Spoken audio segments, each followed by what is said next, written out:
Hello, and welcome to everyone who is tuning in for our echo3D webinar today. My name is Megan Yamauchi. I am one of echo3D's BDRs, so anytime you book a meeting or have a sales question, I will be your point of contact. But for today, I am your host.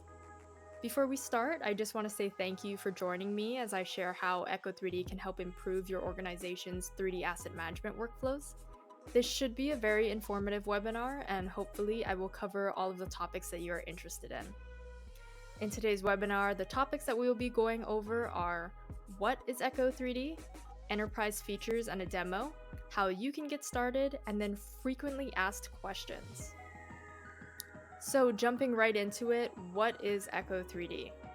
echo3D is a 3D asset management platform for companies to store, secure, and share 3D content in real time across your organization. We help over 100,000 users take control over your 3D content by offering a 3D first content management system and delivery network, compression and conversion tools, collaboration functionality, access permissions, versioning and reporting, and a library of more than 800,000 free 3D models. Additionally, we tackle the unique complexities of 3D content, whether that be various file format, fragmentation, interactivity, location awareness, large file size, higher latency, and more by offering an all-in-one 3D warehouse for better workflows across your organization. For today's demo, we are going to be focusing on specifically our enterprise features, like asset storage, metadata and tagging, cross-format support, asset hierarchy, and more. Starting off with our asset storage, when you register for an account, you will automatically get an API key. An API key is a unique identifier of a repository for your 3D content, or a 3D collection if you will. So you'll start off with one collection, then you can add more as needed. You can upload assets directly from your computer or search through our 800,000 plus free assets in our library. Once your asset loads in, it will populate a content card that looks like this. If you double-click on the content card, it will open a detailed view. And here you will see all of your asset information, like file type, size, storage, and more. Also, if you have a bunch of models that you don't want to add to another collection, you can create folders for them to keep your assets organized, like how I have here. How you do that is by hitting the three dots and going to Organize. Then you can create a new folder or add to an existing one. In terms of cross-platform compatibility and cross-format support, we have a variety of built-in SDKs, such as Unity, Unreal, Java, Swift, Flutter, and more. We also have a variety of example codes and demos for you to check out. Next, we have metadata and tagging. We have a global database at the top which contains data entries that are applied at a collection level or to all content entries in the collection. Then below, we have metadata, which is a set of data entries associated with a single content entry. How you add metadata is by hitting the plus, choosing your key or creating your own key, then selecting the value. For example, I want these Ray-Bans to be scaled by 5, so I'm going to plug that in and I should be all set. You can also link files here from your computer and add linked text. For tagging, we have this really cool AI-generated tagging feature. When you upload an asset to the console, or choose from our 800,000 plus free models, it will populate these AI-generated tags based on your asset for you to choose from. It will show up here on the content card, and if you go to the metadata page, it will show up here as well. Additionally, if you don't want to use the recommended tags, you can create your own. And in order to remove them, you just have to hit the X. Next, we have collections and sharing. Here you can add new users to your projects by hitting the plus, typing their email, and selecting their permissions. If the user you added already has an account, they will show up as normal. But if you add a person who doesn't have an echo3D account yet, they will show up as not yet registered, and they will receive an email notifying them that they have been added to a collection on echo3D. On the Group tab, you can search and add new groups. In order to add a new group, hit the plus, add a group name, hit continue, then add members by entering their emails and choosing the collection you want to add them to. After you do that, it'll show up here, and you can rename the group, manage the members, edit the collection access, email users, or delete the group. For collections, all your collections will show up here with your access level and credit limit. You can also add new collections, rename, make public, and delete. For collection sharing, you can switch between collections up here, and you'll be able to see everyone who has access to your specific collections. You can change their access permission and change collection access settings. If you scroll down, you can enable viewers to download assets, and you can also make your collection public. When this is enabled, the collection can be loaded by anyone who is registered to echo3D and not just permitted users and viewers.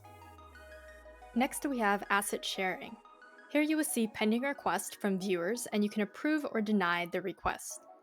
If you choose to deny access, you can add a note explaining why. You can also go back and approve old requests that you have denied in the past.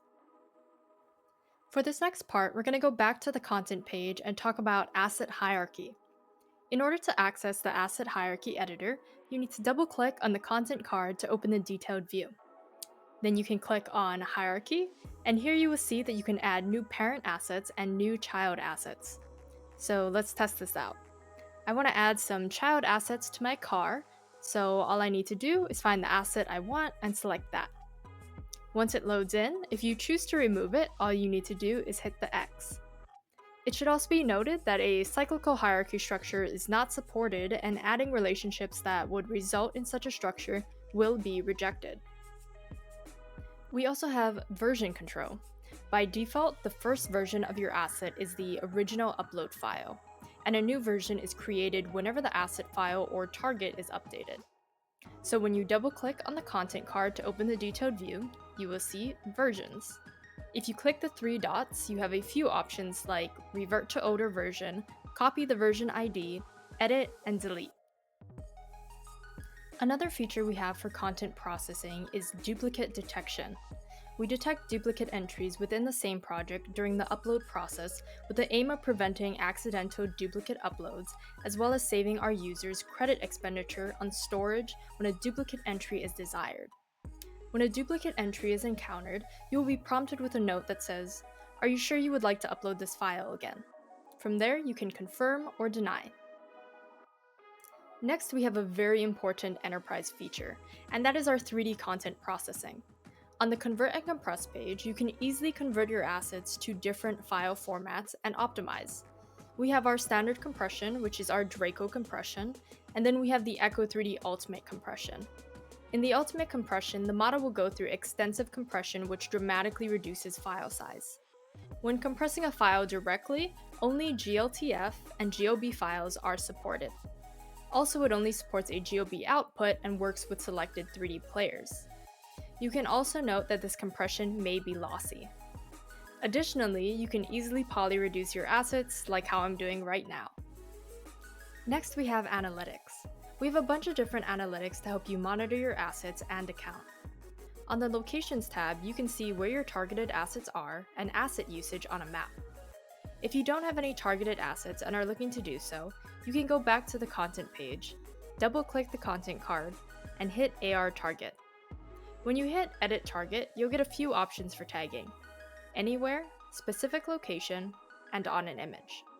For specific location, it will tag a GPS coordinate to your asset, and that's when it'll show up on the locations map. We also have user distribution and project insights. Here you can see credits used for API calls, storage, and bandwidth, and you can also see usage history and project history. We have some really cool ways that you can collaborate with your team. For example, you can add comments directly on assets and tag users like how I'm doing right now. This will help make sure everyone on your team stays updated, and you can also track the activity of the asset by hitting this tab. For securely sharing 3D assets within your organization and with external partners, we have web links that you can easily copy and paste. You can share QR codes for instant AR viewing experiences, or add users to your project on our collections and sharing page. Since that was the last thing in our demo, let's move on to some frequently asked questions. So the first question we have is, do you support on-prem deployment? Yes. So custom users can have a private cloud with dedicated hosting, or the option of on-prem deployment on their existing corporate cloud infrastructure. Number 2, what does the custom plan include? So aside from an unlimited number of projects and users per project, the custom plan offers team collaboration features such as permission management and access approval workflow. Moreover, custom accounts can have their dashboard hosted under their own domain and customized to their brand. The third question we have is, what 3D file formats do you support? So we support all common 3D file formats such as OBJ, STL, FBX, GLTF, GLB, USD, USDZ, CAD files, and a bunch of others. We do recommend using GLB or FBX with the textures baked in, but you can view all of our supported 3D and 2D file formats on our documentation. And that wraps up today's webinar. I just want to say thank you to everyone who joined us today. If you're interested in trying all of this out for yourself, you can go to echo3d.com and sign up for a free account today. You will automatically receive a 7-day free trial of our Pro plan, and you'll have full access to all of our features. You can also contact our team directly through our contact form on our website, or you can join our Slack channel and DM us with any questions.